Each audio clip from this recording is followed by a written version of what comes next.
I got my first relaxer at the beauty school, and I remember they described my hair at the time before the relaxer, like my hair was like a sponge. Trying different hairstyles gave me that expression and individuality. Cornrows, that was the style of choice. Cornrows with beads, with the aluminum foil at the end. Favorite style right now, my fro, my bang, and then it's a whole process. So if you're distracted by my hair, that's a reflection of your own insecurity and your own projection onto me. I don't think there is an ugly phase in hair. I feel like, if anything, that is the time to really connect with yourself and realign how you view hair and identify what hair means to you and the beauty of it, and just enjoy every part of that journey. Hey y'all, my name is Anastasia and this is my Detangled story. Hello, everybody. My name is Anastasia Johnson, and I am the host of the Detangled Story podcast. This podcast explores the tales of Black hair, history, and healing. Through reflection, real-life experiences, and, of course, storytelling, we will be unraveling the truth woven into every curl, kink, and coil. Today, we have our guest, Ashayla Byrd. Hey, Ashayla. Hi. Say hi to the people. So I like to start off by not just saying how you're doing, but to say, how does your hair have you feeling today? How does my hair have me feeling too? I feel, at the very least, moisturized today. We like that one. It's warm. I woke up, I looked at my hair, has a nice little sheen, so I don't have to do the whole routine in the future. But yeah, I feel at least energized for the day. My hair has me feeling like no matter what happens today, we're gonna have a good day. Nice. Because I don't have to work any of my jobs today either, except for this one. But yeah, I'm excited. Amazing.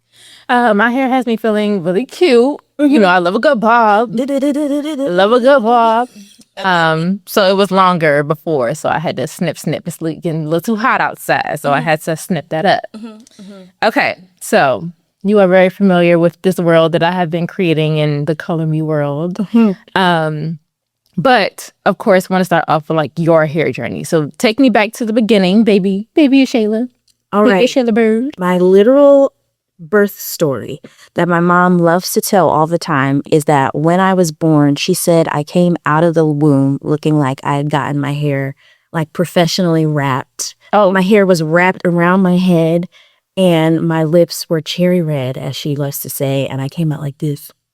period. So I came out looking like I was ready to go to somebody's job, which is interesting now to have kind of rediscovered the swirls. Like, I have a barber that I finally have found and I really enjoy him. One of the first things he noticed about my hair is that it still has the swirling patterns kind of all over it. So he's had to learn how to cut my hair with the swirls, which is interesting. So yeah, I came out looking like I was ready to go somewhere.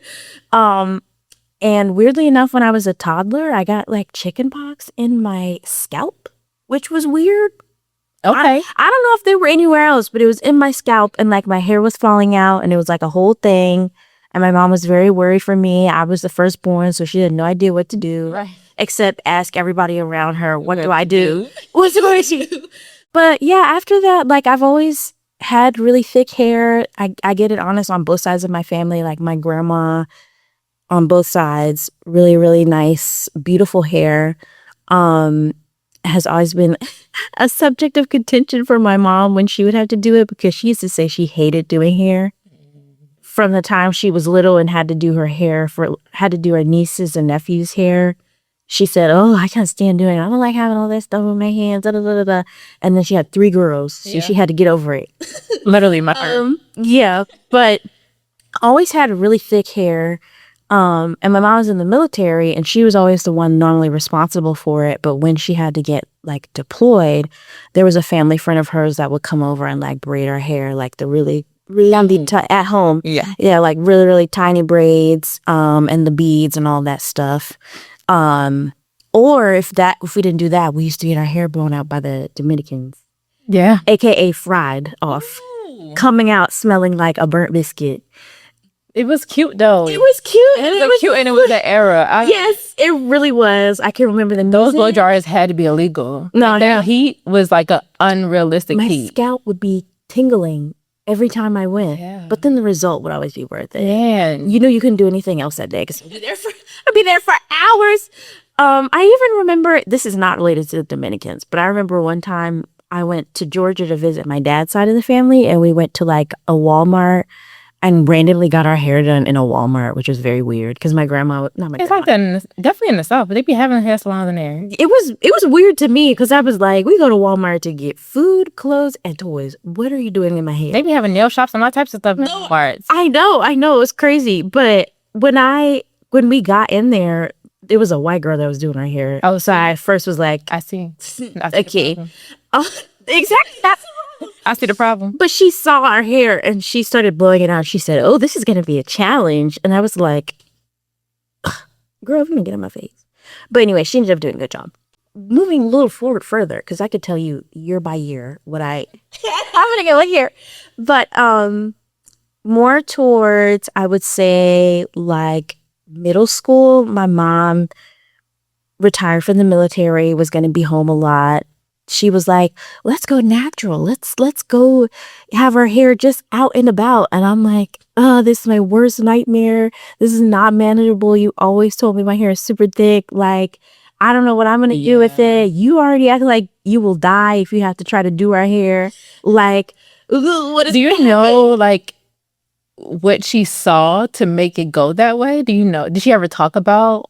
I feel like it was just a trend at the time. Right. Okay. And there were people around her, like some of her friends that were going natural. Sure. And so she was like, I'll do it too. I have time. She didn't enjoy it.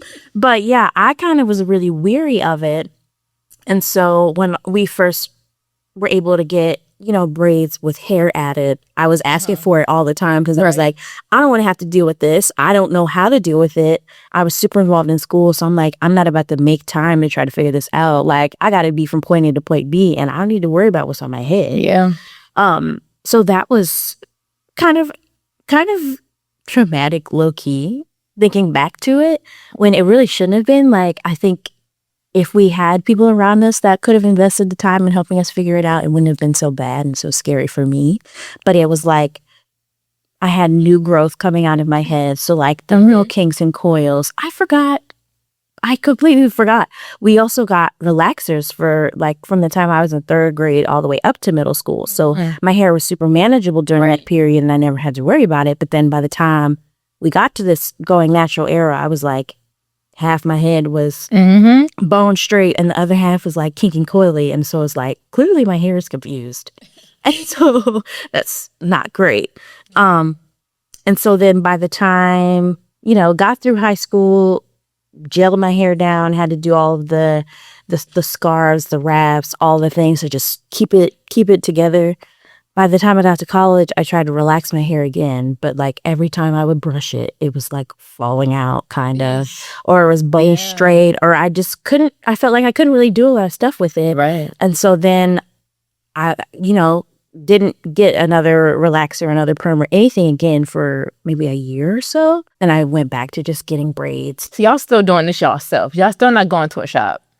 No, not really, because we're like, kind of like a lower class like family and couldn't necessarily afford to go to a shop a lot. Like we had a lot of people around us that were going to the shop and all that stuff, but my mom had like a friend who could do braids, and I don't know if my mom had an arrangement with her where she was like, oh girl, I'll just do it, I get it, or if she like paid her. But we really just had like family friends doing our hair a lot. I didn't really have the going to the shop kind of experience with the Dominicans. That was maybe a few times throughout the entire span of my childhood, but it wasn't until I like had my big chop, which is further down in the story, but I didn't really start going to salons until I was older. But I eventually ended up just like cutting pretty much all my hair off because I was like, I need to start over. This is way too much. And so, yeah, I did a big chop. I had like the shaved sides of my head for a long time and had like a lot of hair growing on the top. And I think that was a period where I really started investing in my hair and figuring out the different products that worked for me. I started really loving my curl pattern and really enjoying taking care of it, like running my fingers through it, working the different kind of, lotions and creams and gels, all the things, and like really appreciating it. But that wasn't until I was in college and I was like on my own and I had to figure it out. Otherwise, I would have been looking crazy, and I refuse to look crazy. But then I would say maybe a couple years ago, I decided, I'm just going to cut all of it off. And now here we are. Yeah. Because I just like the aesthetic. I feel like it matches me really well, and just kind of the way that I want to present myself, which has been really hard because for the longest time, like, it was always my mom that was dictating everything that I was starting in my head. And then even when I had my big chop, after I had left home and I was in college, like, she still was like, oh, you're going to look like this. Oh, you're going to look like that. And I kind of had to decide for myself, like, it's on me now to figure out how I want to look, right, and how I want to present myself. Because it's my body that I'm carrying around every day. So I may as well make it cool. Yeah. So yeah. This is a long 15-minute version. No. You're good. You're good. So you kind of touched on this, but who essentially taught you how to take care of your hair? It sounds a little bit like you, but like, what lessons then stuck with you of like what you were learning about your hair? I actually have to give a lot of credit to my younger sister because she is super, super into hair, makeup, nails, skincare, like really into the cosmetic, dermatological aspect of all the things. And so she was a big YouTube girly and was always looking things up YouTube, and then also always sharing with me things that, because she would know that I was very lazy when it came to all of that stuff, or if not at like the lazy level, at least just like so overwhelmed at everything that was out there that I was like, I'm just gonna do this, the bare minimum. Yeah. She'd be like, girl, you know you're not supposed to do that. Or she'd be That's me like, and my sister all the time. yeah. She'd be like, you're not supposed to do that, or try this, or you being so stubborn and this is really quick, just try that. Very sisterly, ribbing, kind of like, now you see that's not working. Yeah. So I have to give a lot of credit to my sister, and she still to this day is very imaginative and loves to explore when it comes to all of that. Like, her hair is blue right now. Like, she does wigs and loves to play around with all of that. So I would say towards my teenage years, when my sister was then old enough to start looking into all of that stuff, she would always tell me, like, in her own way, a lot of things that she was learning.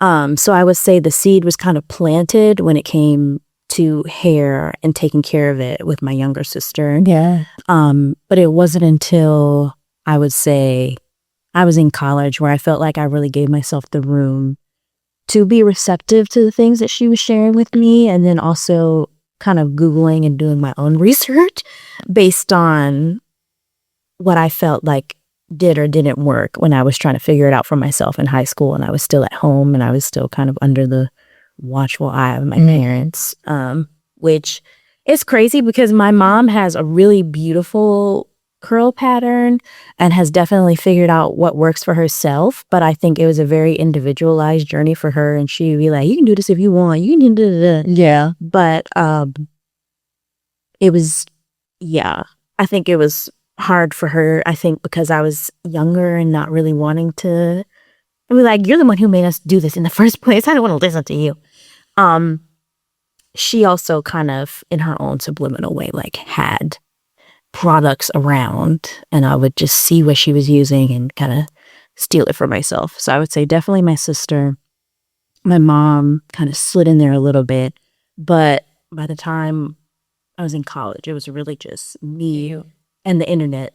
No, really, like, YouTube was so pivotal during that time when, like, everybody was going natural. Like, the hair girlies on, like, people, like, their TikTok, like, this generation's TikTok is, like, what they're, like, going to now. But the YouTube girlies then, especially when first of all, we're not talking about no 15-second video. They was giving I was literally step by step. They was going in their kitchens, they was going ham. I was gonna say that when we had the attention span to actually sit for a video that was longer than 10 minutes. I'm sitting here doing it. I'm like, pausing the video, let me try to. No, exactly.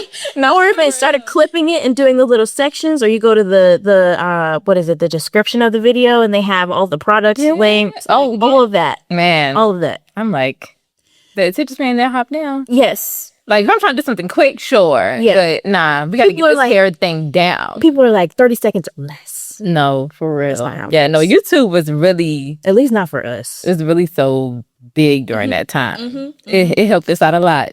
Helped the hair girlies out a lot. I think it was like the age of the content creator too, was really starting to boom. Like people were like getting their brand deals, getting their sponsorships, like all that kind of stuff. Day in the life, I feel like they really big. When I was in high school and college, I'm like, follow you around. Yeah. Heck yes I am. Where you going? Yeah, exactly. Where you going? I've never been there. Let me go ahead. No, for real. That's so real. Okay, so how does your hair reflect your personality, your beliefs, and your cultural background? Oh lordy. Okay. Loaded question. Very much so. Big. I would say now my hair, or lack thereof, it's not a lot of hair on my head, but what I do got, Period. As you should. but I think for me, it took me a while to embrace my queer identity as an individual. That wasn't something I was able to embrace until I got to college, which is when the big hair exploration happened for me. And then alongside queerness, also playing with like gender expression.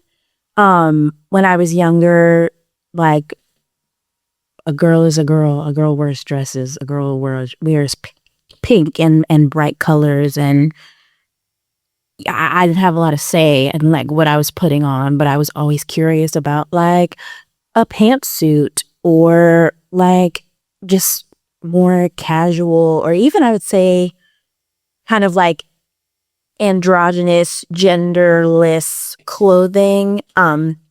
Because also as a dancer, like you just want to be comfortable in whatever you're wearing. And a lot of times, like it's not necessarily gendered. Like if you want to put on a t-shirt and some like flowy pants, that's your costume for the day. That's what you're wearing.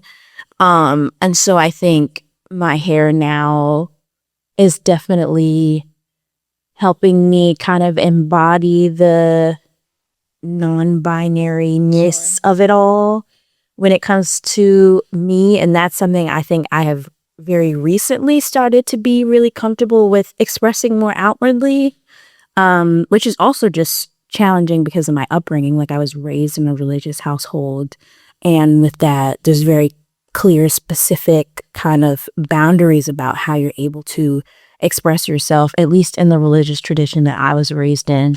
And so I see all of these like guardrails around me when I'm younger being like, you can only look this way.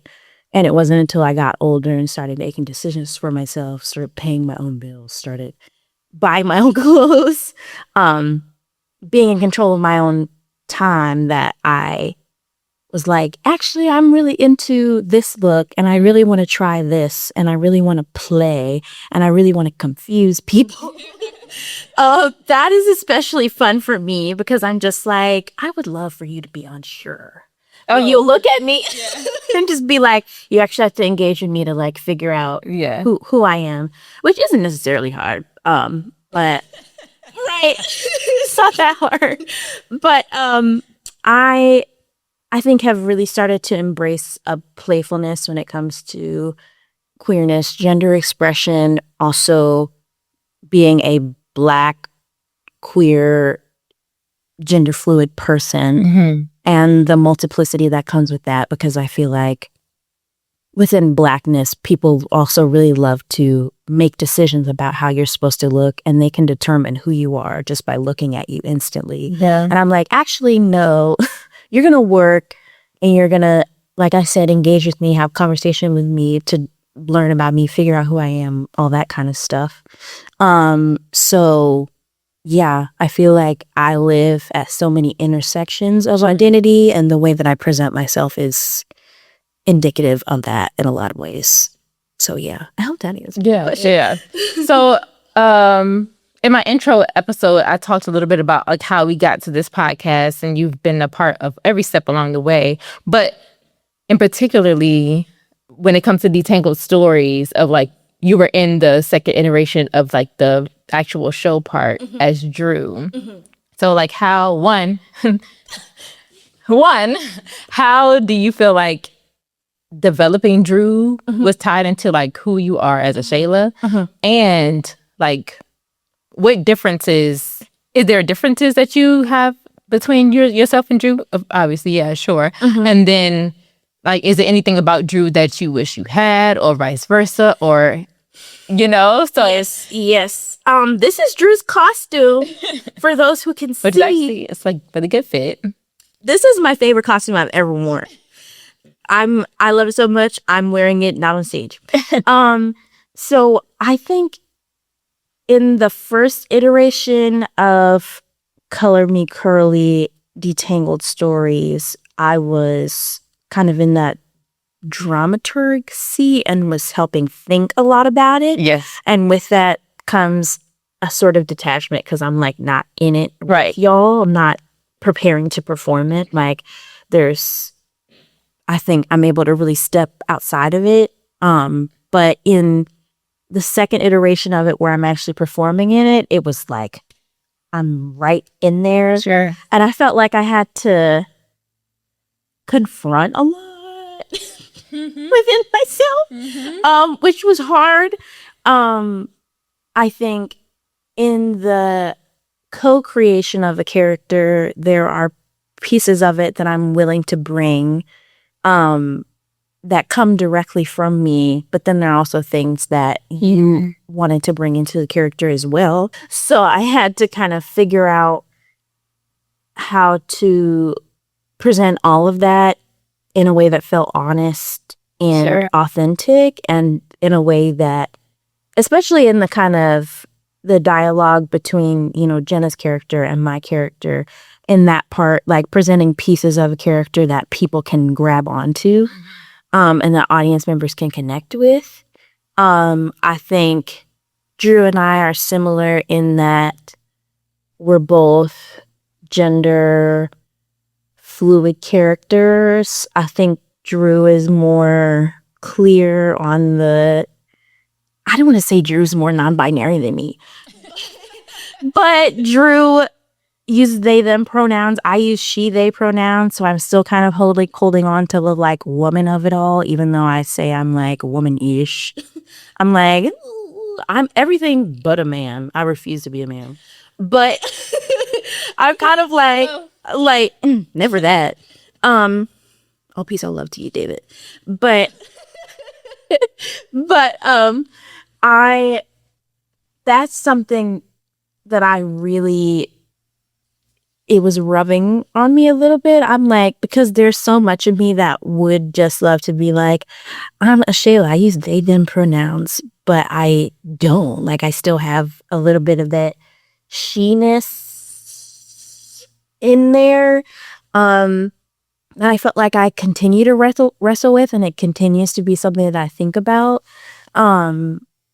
And Drew is just so confident, and Drew doesn't feel like they have to like prove anything to anyone, that they're just like there, and they're very chill. And I'm not. Like, I say all the time that I wish I was more mysterious and that I talked less, but you and I both know that's not possible.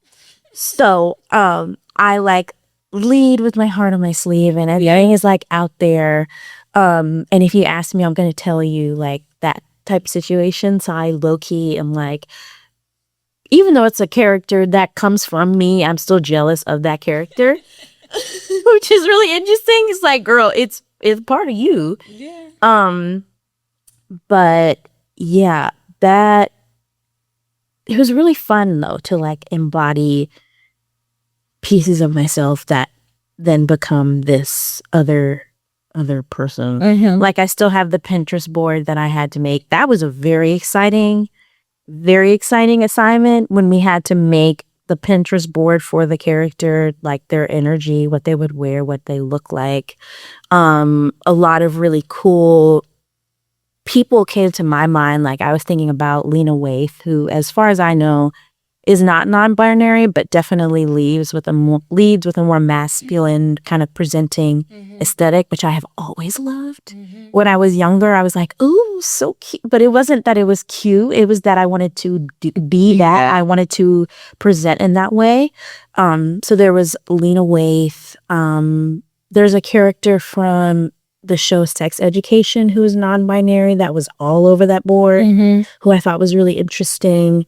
There's a lot of blue. Yeah. All it is blue and the costume's blue.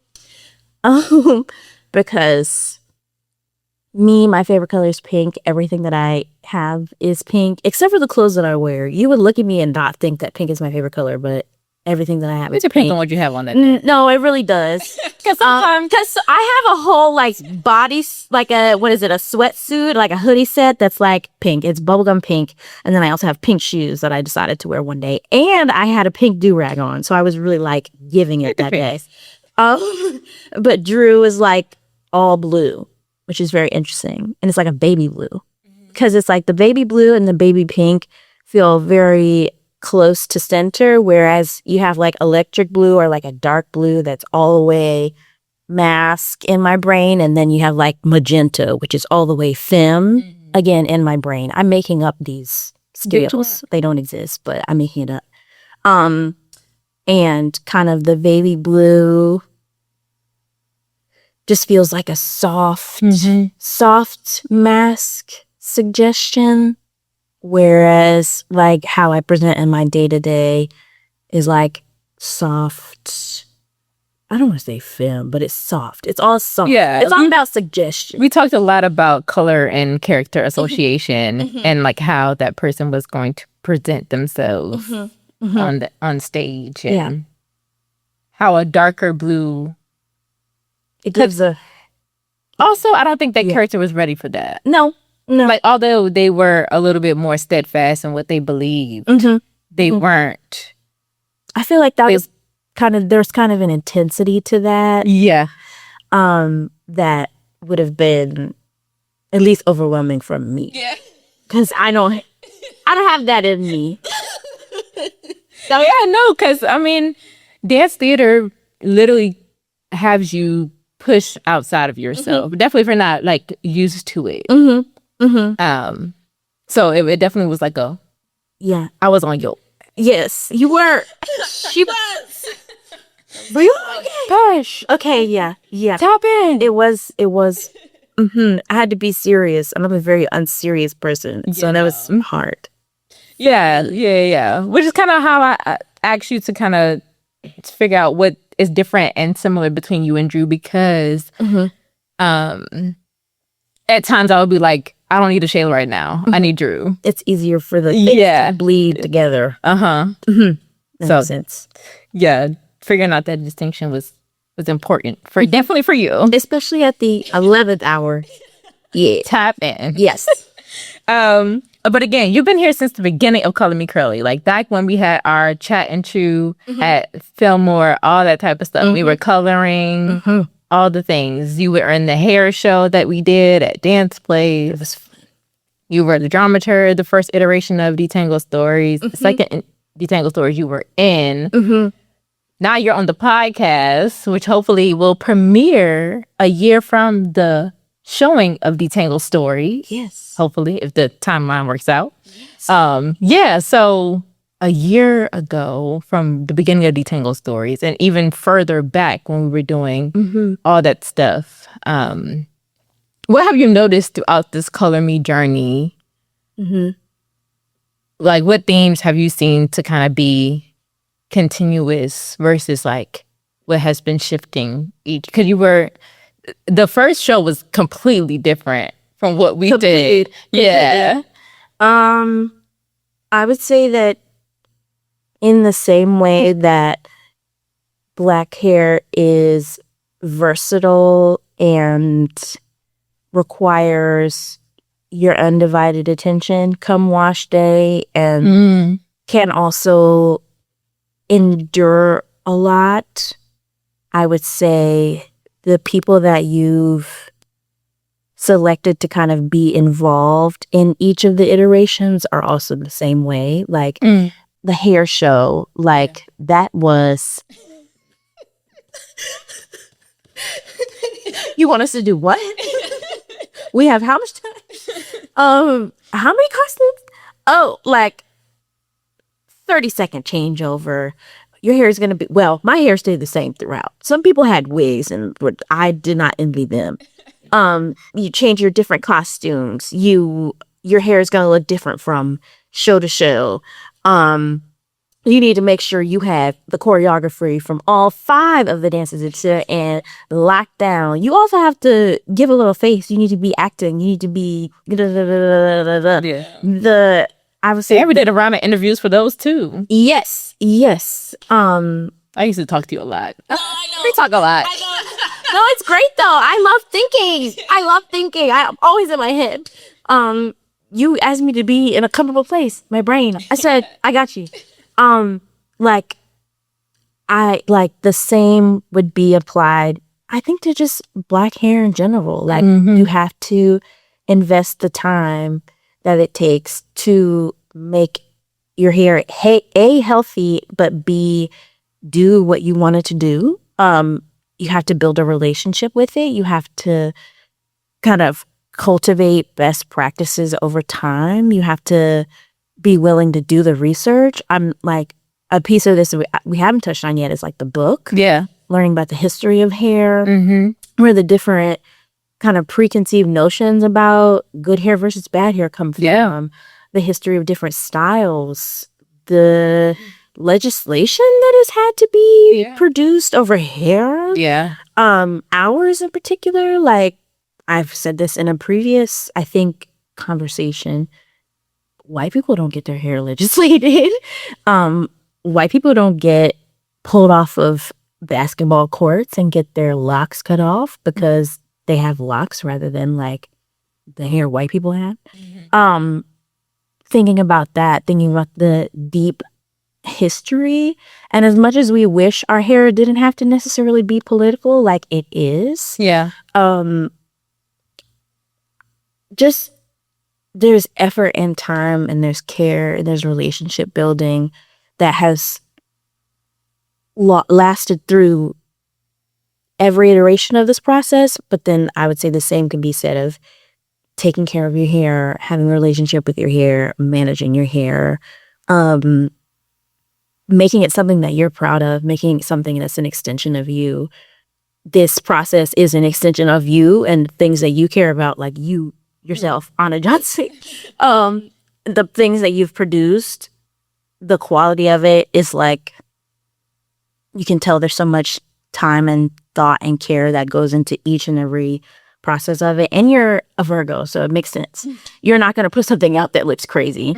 And I would say at the same time, like, the people that have been involved and then the people out in the world that you see their hair and you're like, oh my God, you know that they've really invested in it and they have a care for it and they want it to be not only healthy, but the best extension of like who they are. And I feel like that answer was like, yeah, no. But because I've talked to you about this whole process the most out of everybody that has been involved. Like we've had the most kind of conversations about like where my brain is, what I'm thinking and things like that. And we talked a lot about like the balance of spitting facts and like also keeping it entertaining. Yeah.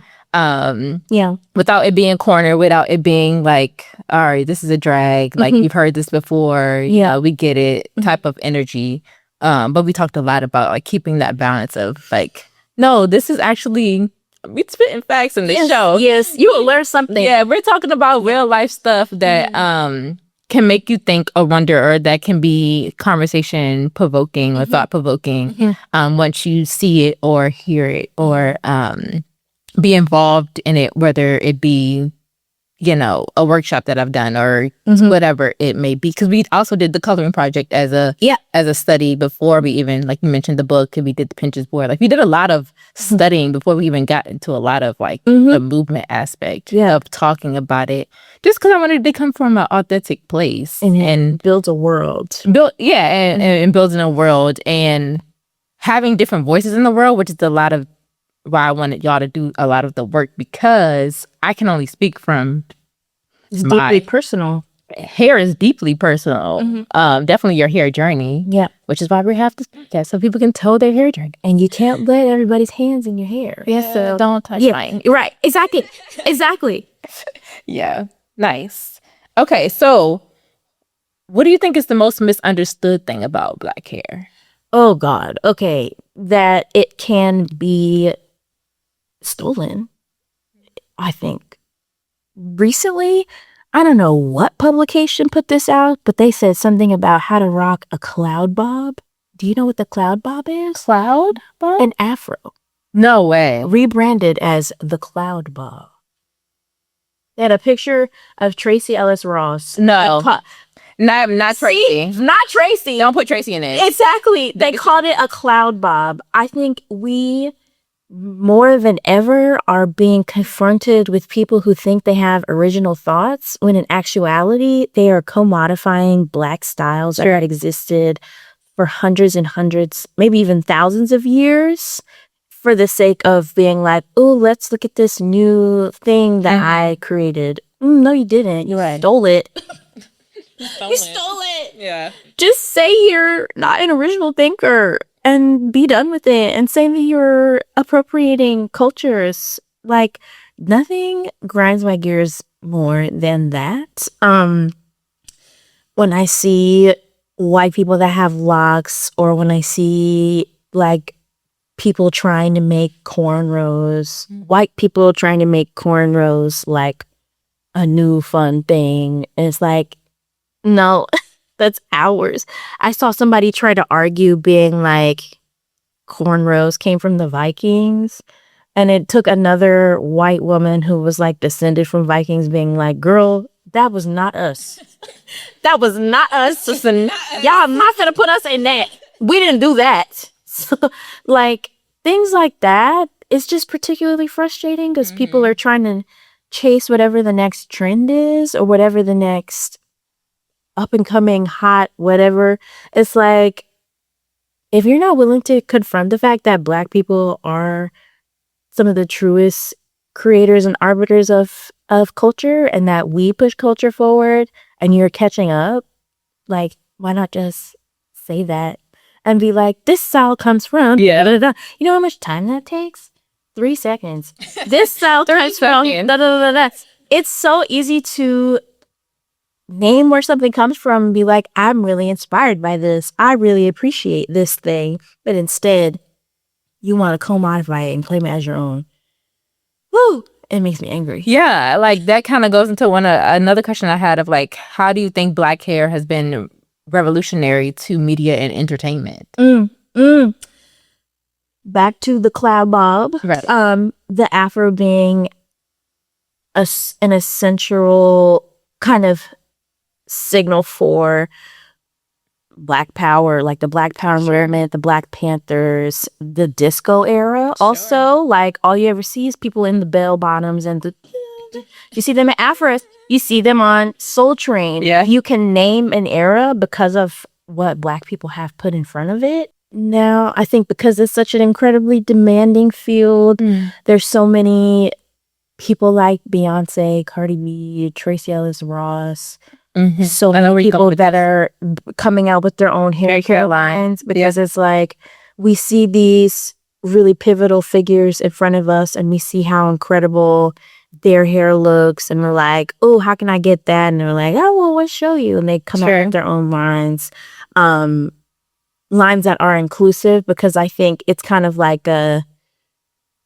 hearkening to the fact that so many different mainstream like shampoo and conditioner and hair care lines, you normally only cater to white people, and are very exclusive in that way. And then we see these leaders, like I mentioned, Beyonce, Tracy Ellis Ross, and Cardi B, I think of specifically, who just came out with their lines like, actually what we have is, we can help everyone, we can be inclusive.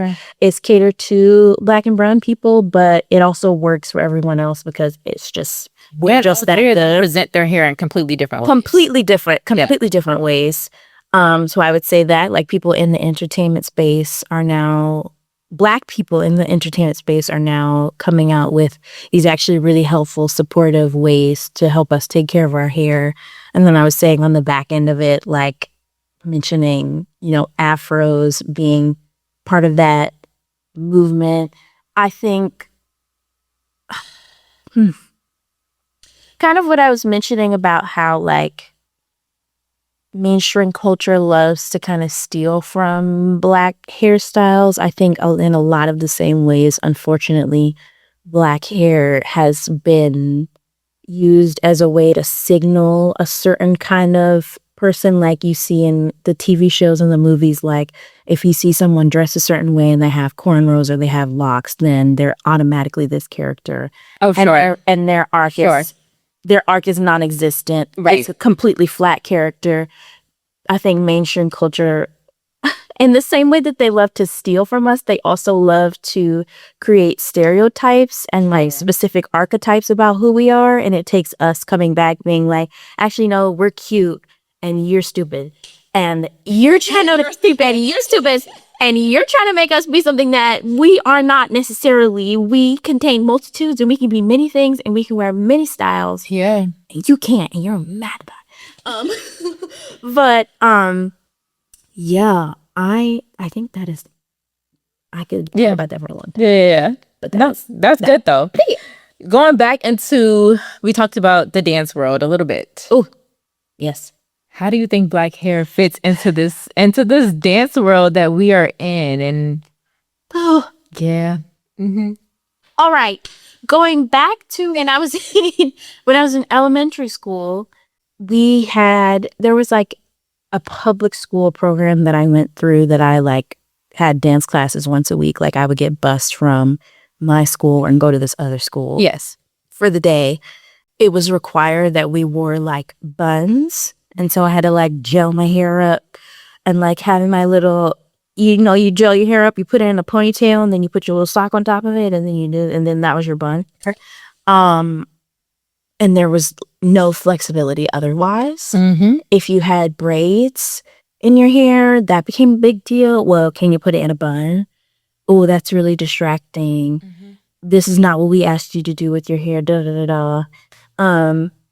Also, wearing your hair up constantly is not good for your edges. Like At all.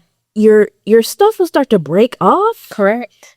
But it's like with Black hair specifically, when my hair is up in that bun and has been gelled up to the gods, it's staying like that maybe for 2 or 3 days after. Like I can't be shifting from piece to piece and like changing my hair. Oh, right. Yeah. Like I can't be doing that, especially when it's like showtime. Mm-hmm. That expectation, like, oh, you'll just change your hair to do that. Actually, no, I will not.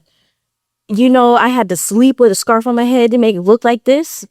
That kind of weird, that expectation and lack of regard for Black hair is something I grew up with. By the time I got to, I want to say college is when I had the different hair, the hair that was different from everybody else in the class, when they would be setting like what they wanted hair and makeup to look like. It's like, oh yeah, we'll do half up and half down. And then they look at me and be like, Shay, you're good. You can just wear whatever you don't have to do anything. And it's like, I'm not doing anything. I'm glad you said that. I'm glad. Thank you. Thank you for the clearance that I didn't need. The standard is white in dance spaces and has been for a really long time. And it takes companies like Alvin Ailey American Dance Theater, where so many of the dancers have locks. They have. I saw a show recently and I didn't realize how many people had locks in their hair, and it was like the most beautiful thing because for the longest time, locks have been regarded as something that's like unclean, dirty, not something that you would wear in your day-to-day life or on stage. Let alone in an entertainment space. Yeah. Right. So seeing a company like that with so many locked people on stage is really beautiful. Or you have a company like Complexions where like very diverse casting. And so everybody has a little something different going on. There's people on stage that are tatted, all different skin tones, things like that. Or Ray Kuvi's like that too. Yeah, exactly. I feel like maybe in the last 5 to 10 years, I feel like I'm starting to see an opening up of the different kind of hair expressions that Black people especially. Weirdly enough, though, even though I feel like I'm seeing it in some of the major companies, local studios are still weird. It's weird. I'm like, what are y'all doing? They have to call us. They're fine. What are y'all doing? Where are her pigtails? Let her wear what she wants. Leave your little girl alone. Exactly. Stop playing with me. Exactly. Stop playing with me. Like, let her wear what she wants as long as ain't nobody here but their mama, sister, brother, and cousin. Exactly. Get out my face. Exactly. Like, yeah, I don't like why that. is it so big of a deal? As long as it's out of your face, wear it. And that's the whole point. Like, I have this whole professional development that I've done at a couple places of how to protect Black hair and dance. The argument should only be safety. It shouldn't be because of the aesthetic. I'm like, unless I get it for show days, I understand. I'm okay, especially in competition, because I know how that world is. Yes. I'm okay with everybody has to look the same. Cool. We'll allow that genre of dance to do that. We'll allow show day to be what show day is. However, for university, for studio, when my child is coming in once a week and all this type of stuff, I should not have to, because one, Black hair requires you to plan around your hair anyway. Right. Exactly. Hey, you ain't gotta figure this out. And it's gonna be like this. Like you said, I'm not about to just do this for a day.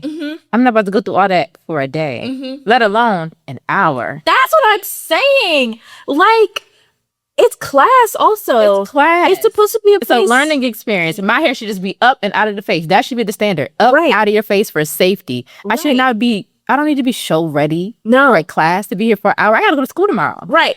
I gotta go to class. I'm like, the way I'm dressed, that's something different. I gotta be ready to dance. Sure. But it's my hair. Yeah. Like, as long as it's up and away, please have secrecy. Yeah, it's certain spaces that I understand it in. Like NFL, NBA, they want you to be not show ready, but they want you to be presentable every time. Yeah. But a lot of that stuff is footage. A lot of that stuff is attached to a large brand. A lot of that stuff you're always being right. That's different. Again, I agree with shows sometimes still, even then, it should not just be one thing. It should have something that is accessible to all. It should still be some type of accessibility within your hair options. Right.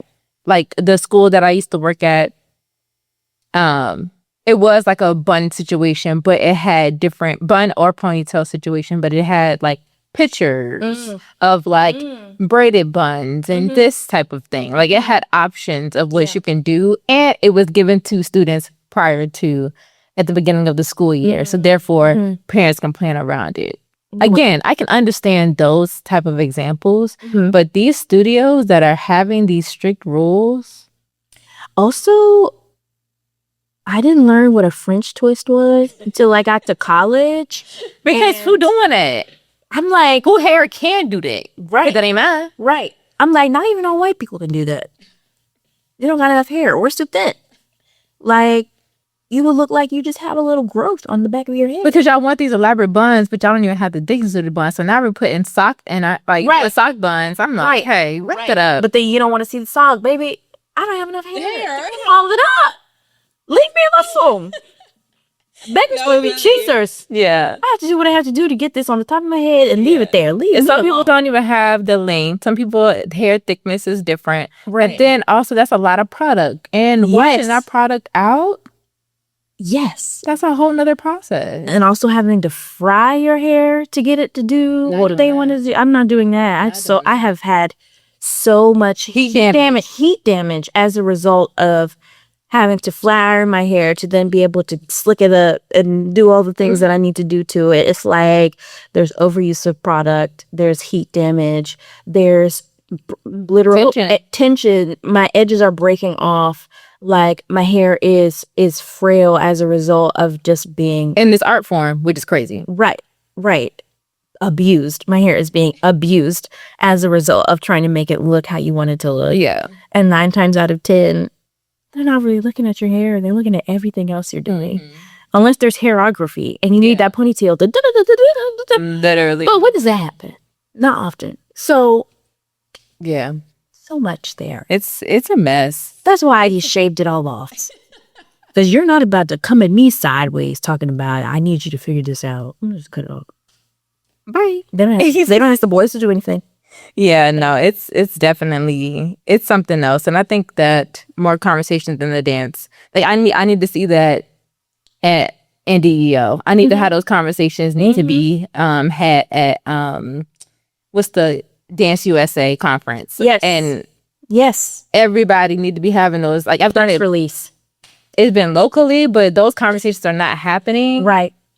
And those higher, bigger ones, when we have people from across the U.S. come into these dance conferences with these students, studio owners, college professors, all of them are in the same space, but we're not talking about that kind of stuff in those of how to protect hair. It's all part of your instrument.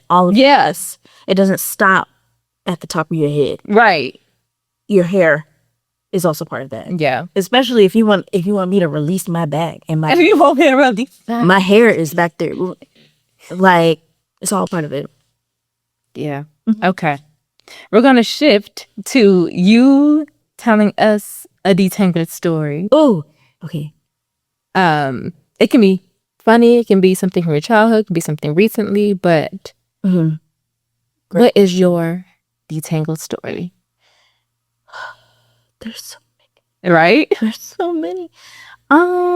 So my best hair story to date is a cold and rainy night. I'm just kidding. It wasn't. I randomly, within my first year of moving into DC, got an opportunity to be an extra in a movie. Very random. The movie is called Rustin. It's on Netflix. It's about Bayard Rustin, who was Martin Luther King's like right-hand man when it came to organizing like the civil rights movement and also the March on Washington.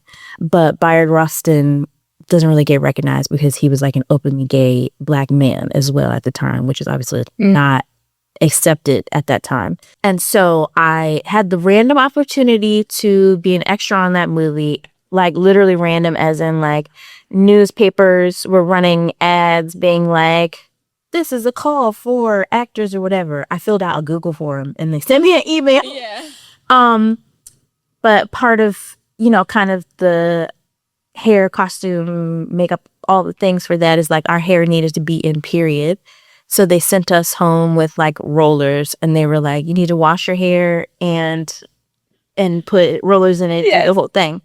But I had like shaved sides at the time. And so I couldn't get a haircut for like a month or 2 months and it drove me insane.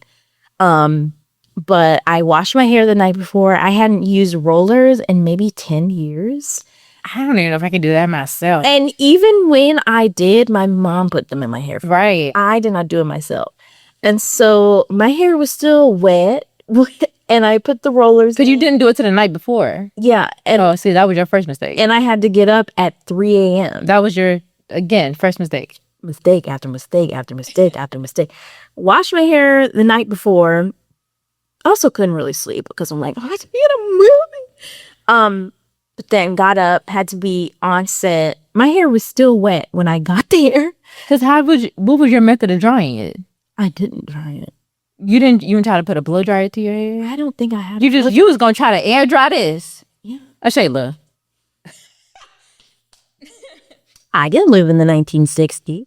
My character did.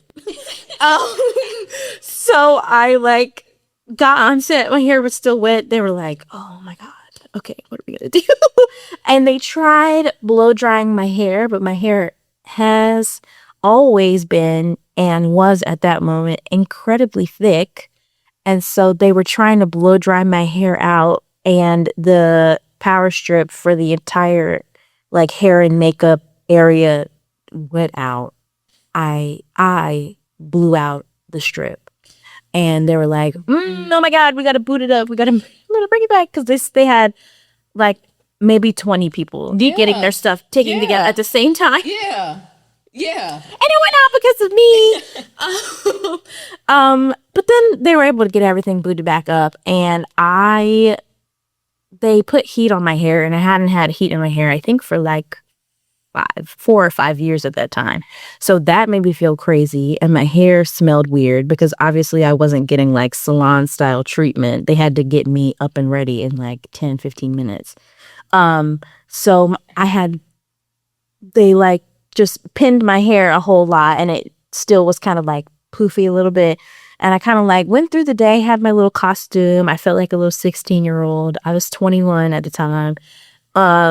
And, you know, had to pretend to be one of those little like schoolgirls from the 60s. And it had a very particular look. And I was like, oh my God, I could not have lived during this time. Like, I feel so like this. Girl. And so when that night was over, I think we got off of set at like 9 o'clock at night. I was like, all of this needs to be gone. So I went to whatever barbershop was open and just cut a lot of hair off. Yeah. To like my hair, I want to say it was maybe like this long. So I ain't even gonna try to fix this. Just go ahead, cut it off. Before the day. Oh my goodness. When the day started, and then I cut it down maybe to like here with the little bit of shrinkage. I cut a lot of it down. It wasn't like the shave my head length that it is now, but it was definitely like way shorter. I was like, they put heat in my hair. It smells weird. It looks weird. I look crazy. And so you just went snip. Yep. I got out of there. I was never that scissor happy until I got older. I don't know. I just felt I never went that short. I just felt crazy and I had to get it off my head. It was bad. So I guess I know I'm living in the right time because I would never. I'm living in the right time. Yeah. That is my story. That is your detangled story. And I have a lot of pictures of that day also. Oh, I've never seen pictures. I've heard that story before, but I've never seen send it to you. Oh, I need that. I can send it to you. It was a moment in time. I'll tell you that. Yeah, it's crazy. I will send it to you. Yes. We can put it on side by side on the video. We don't gotta do all that. But I think it's funny. So we're gonna move on to a little game. We're gonna do some superlatives. Oh, great. We're gonna do like the Black celebrity edition of these. Oh, good. Okay. So first, we're gonna start with best Afro. Tracy Ellis Ross. Okay. Immediately. What do we think is the most iconic Afro though? Oh shoot. We can't curse on this podcast. Do what you want to do. I almost cursed. Do what you want. I almost said, "Oh shit." Who is the best Afro?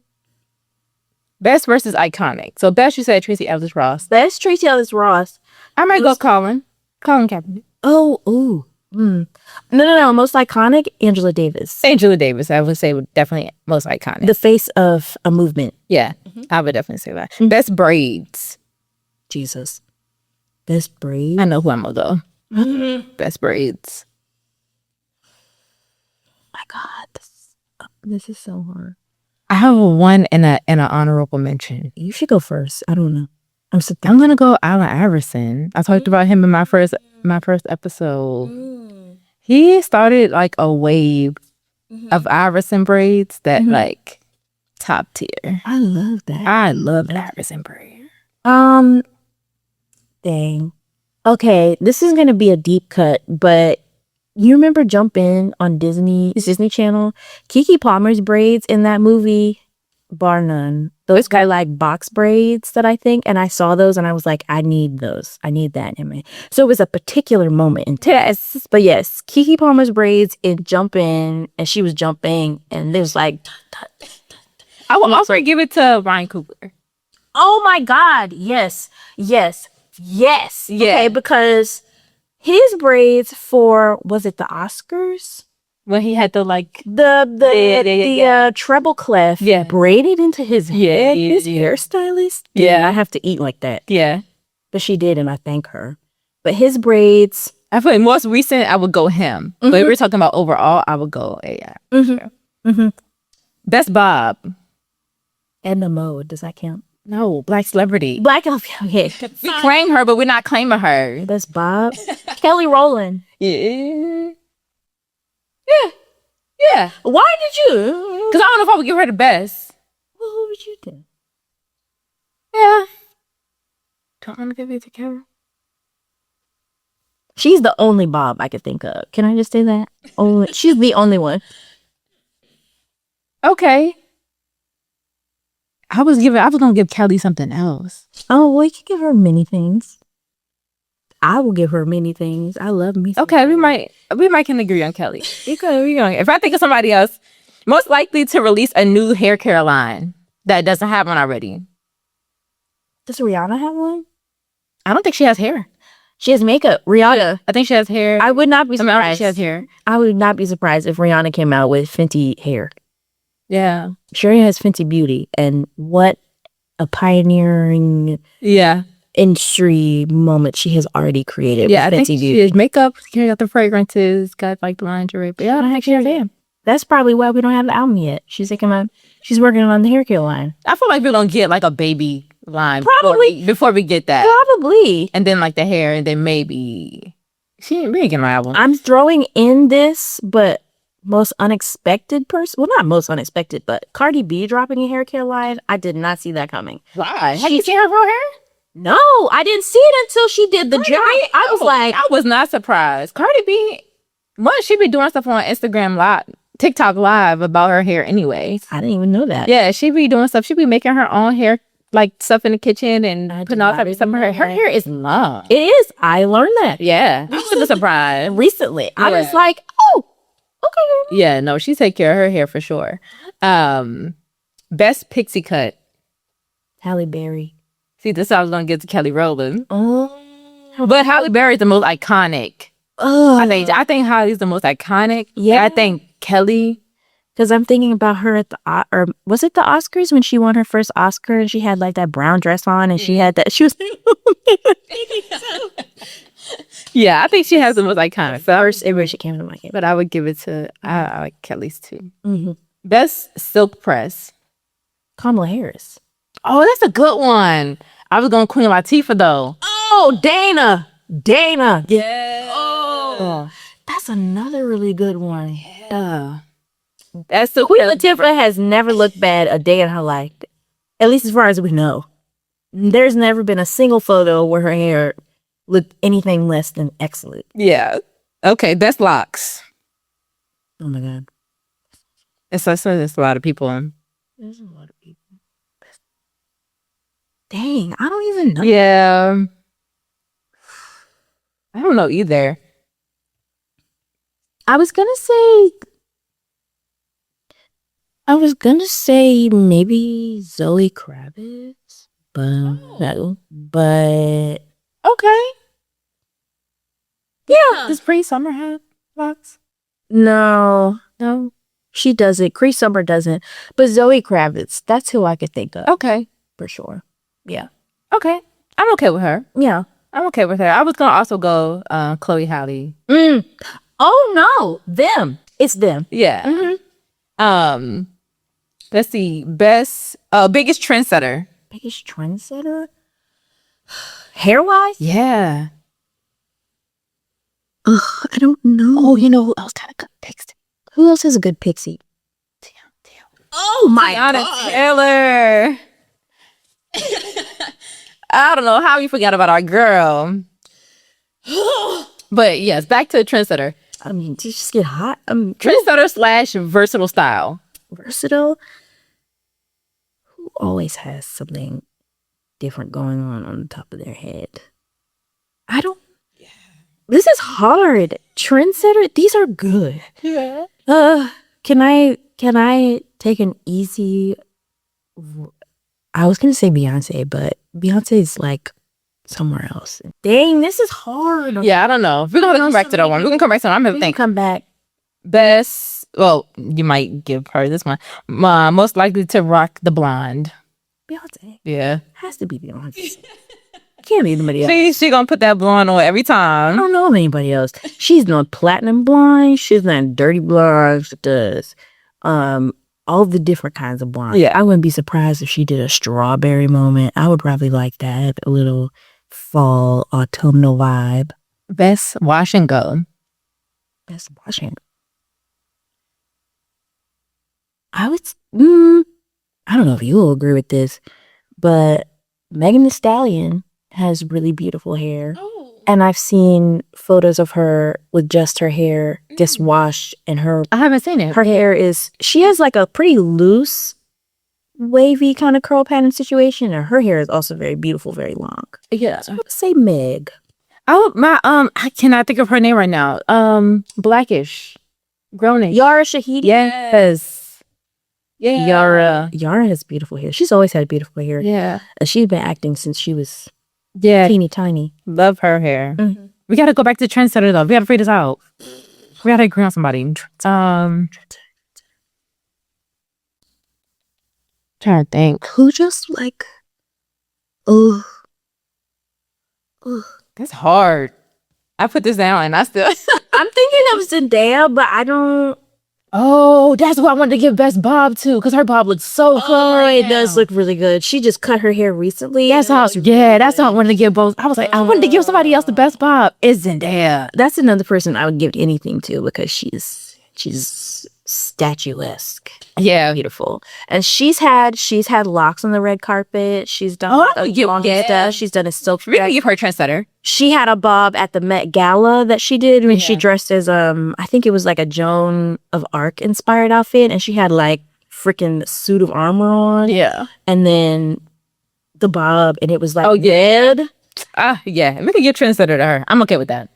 Zendaya, We're gonna give this a we love you. We love you, girl. Period. Okay, but that was the last one. Oh my gosh, that was hard. Yeah, no. I need to do better. No, you're doing great. You're doing amazing. So we'll wrap up really soon. But before we do, tell the people where they can find you. On the internet. Just kidding. On Instagram, I'm Abyrd NYCA. Also Threads. I love Threads. Really? Are you on Threads? No. I love Threads. It's very quiet. Nobody talks to me there, but I just engage on people's stuff. Yeah. Great. I have a website. It's just ashaylabyrd.com. And where else? I don't want to do my jobs because I'm always working. But yes, Instagram, Threads, and my website. Nice. Okay. Well, thank y'all for coming to a new episode or the finale episode of this first season, maybe only season, but we'll see what A limited series. Your limited series. A limited series. Of the Detangled Story podcast. Again, my name is Anastasia Johnson, and we want to thank you for watching this episode. Follow me on AJ Collabs on Instagram, Facebook. That is our website as well. All the things. I like to do our affirmation that we do at the end of the show for this. Oh. So before I let you go, we're going to say this together. Yes. Okay. Here we go. 1, 2, 3. We love our hair. We honor our hair. We are our hair. Bye, everybody. Thank you for watching.